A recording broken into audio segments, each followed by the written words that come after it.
Jacob and Rebecca moved to a new town. About a year ago, Jacob was offered a promotion, a perfect reason to relocate. Besides, this new place was much further south, with a milder climate that felt much better. Of course, moving meant leaving old friends behind, thousands of miles away, and finding new people to spend time with. It also meant Rebecca had to start job hunting all over again. Luckily, she quickly landed a decent office job right in the heart of the city. There, she made new friends, including Chloe, who had been with the company since the beginning. Chloe knew all the ins and outs of the job, the little tricks, hidden challenges, and everything in between. At first, getting her help was like pulling teeth, but over time, Rebecca and Chloe started chatting outside of work, too. Rebecca soon realized that Chloe was a fascinating person. Despite the common belief that making real friends as an adult is tough, they truly connected. Chloe was extremely shy, 34 years old, and had never been married. She got so nervous around new men that she would blurt out completely random comments, guaranteeing no second date. She had a few relationships she considered serious, but from the guy's perspective, they were more about casual fun than long-term commitment. One evening, while Rebecca and Jacob were having dinner, she mentioned that Chloe had been ghosted by yet another potential boyfriend and wanted to meet up at a cafe. A cafe, huh? Jacob sighed. Are you sure she didn't mean a bar? I've never been there, so I can't say, Rebecca replied softly. But you know Chloe, she avoids drinking. Last time she came over with a bottle of wine after a breakup, she wouldn't stop whining for hours. Rebecca reassured him that it would be nothing crazy, and the next day, she went to meet Chloe. In reality, though, Chloe had lied. She hadn't been dumped. In fact, it was the opposite. She was tired of being single, so she had signed up for a speed dating event. A local group was hosting it, with tables arranged in a circle, each seat occupied by a woman. The men would rotate from table to table, sitting with each woman for 1 minute while a timer counted down. When the buzzer went off, they'd move to the next table. At the end, everyone would decide who they wanted to keep talking to. Rebecca had no idea what she was walking into until she saw the setup in the room. Chloe, you dragged me to a speed dating event, she hissed. Rebecca, please don't be mad, Chloe pleaded. I really wanted to try this, but I was too scared to come alone. But I'm married, Rebecca said, exasperated. You don't have to actually participate, Chloe insisted. Just sit and watch. However, the organizers didn't allow spectators. On top of that, one of the female participants had canceled at the last minute, so they placed Rebecca at an empty table. She didn't want to make a scene or ruin the event for the people who had come in good spirits, so she decided to play along. She would just tell every guy who sat down that she was happily married, case closed. The hosts explained the rules again, turned on some music, and gave the signal to start. As expected, the first few men who approached her, showering her with compliments, quickly lost interest once they spotted her wedding ring. A few, mostly college kids, joked that a married woman might be more fun, but for the most part, she just sat there, feeling awkward and counting down the minutes until it was over. Meanwhile, she glanced over at Chloe, who was stumbling through introductions, looking absolutely terrified. Finally, it was the last round. A tall, handsome man in his 40s slid into the seat across from Rebecca. He flashed a charming smile that made her pause for a second.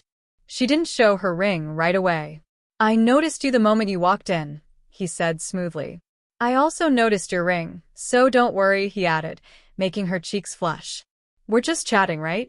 That's not a crime. He laughed. He introduced himself as Ethan, and surprisingly, he was married too. According to him, his wife was completely fine with him attending these events for business networking. Many of the women here were in complicated situations and short on time, so speed dating saved them the hassle. For him, it was an easy way to find potential partners for projects. They only had a minute to talk, but that was enough for Ethan to leave an impression. He was smart, charismatic, and undeniably attractive. Rebecca felt a pang of guilt for feeling a spark with a stranger. It was like he could sense it. As time ran out, he said, "Let's grab coffee tomorrow. I'd love your opinion on this restaurant idea I'm working on." Ethan placed his business card on the table and walked away. Rebecca made it home early that evening, and Jacob asked how things went. She gave a vague, "Oh, it was fine," deciding not to mention the speed dating fiasco. No point in stressing him out when she hadn't done anything wrong. But for the rest of the night, she was quiet, lost in thought. That business card burned a hole in her pocket. Over the next week, Rebecca became distant, barely speaking. She started hanging out with Chloe even more after work, sometimes strolling through the city, sometimes grabbing coffee. Jacob found it odd that his wife and her co-worker had suddenly become inseparable, but he didn't think too much about it. At least, not until one day when he spotted Chloe walking through the park, hand in hand with some man.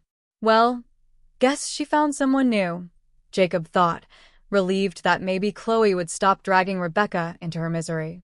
That evening, when Rebecca got home, Jacob casually asked, "So, how's Chloe holding up?" "Same old story," Rebecca sighed. "She spent hours crying on my shoulder." Jacob's jaw nearly hit the floor. He had just seen Chloe, and she certainly wasn't crying. She had been smiling, happily strolling with her new boyfriend. Something wasn't adding up. He decided to keep an eye on Rebecca. A couple of days later, when she said she was going to meet Chloe, Jacob managed to leave work early. He parked near Rebecca's office and waited. Then he saw her. She walked out of the building, heading straight for a dark-colored car. She climbed in, and the man behind the wheel kissed her before handing her a bouquet of roses. Jacob's blood boiled. He forced himself to stay calm and not rush over. Instead, he followed them in his car as they drove around town, eventually pulling into a hotel parking lot. That was it. Jacob stomped on the gas, catching up to them as they got out. He stormed over, furious. Without thinking, he slapped Rebecca so hard her head jerked back, then landed a punch on the man's jaw, sending him reeling. "You traitor!" Jacob roared at his wife. "Hand over your keys because you're not setting foot in my house again." Rebecca, shaking, fumbled in her purse and handed him the keys.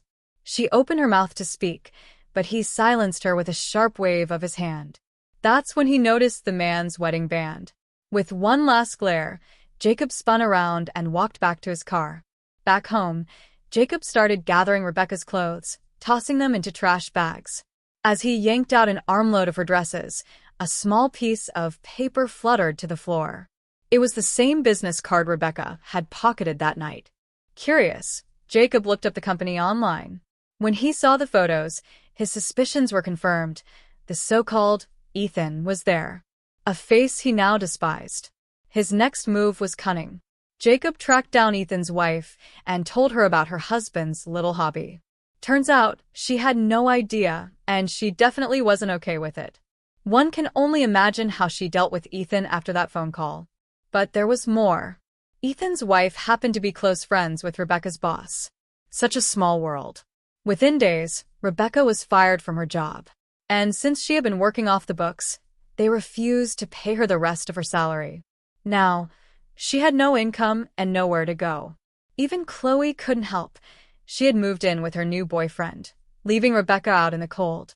And so, as fate would have it, Rebecca found herself completely alone, regretting every last decision that had led her there.